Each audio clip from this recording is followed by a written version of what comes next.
Ɗan Ƙwaƙur TV. Kai, wannan wani irin furan ne?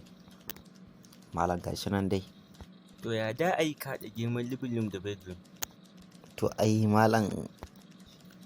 A'a, dakata. Ni da kai wa abuwan ta ne. Ina tambayar ka wa abuwan ta ni da kai.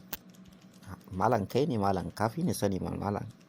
A'a, tun da ka ta ni, to me ta ka dama a gida a koya ma? Malam ka yi haƙuri malam, matsala aka samu.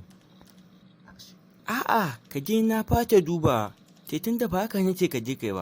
So you have to follow a process with your bubble diagram in order to find it correct. Dan Allah malam ka yi haƙuri. A'a, ka je ka. Allah ba zan duba ma ba, Allah.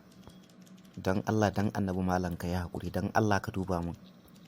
Kai Allah na yanke ba zan duba ba. Tun da ni ba abokin wasan ka bane ba kuma ni ba ta'an ka bane ba. To ai malam, ya ce odi ba haka yace mai ba.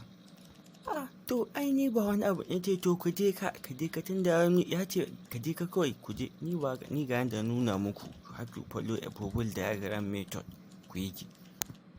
Don durin uwarka malam kar Allah ya sa ka duba domin na san tunda ka fara wannan take-taken alƙur'an so kake ka bani kari uba.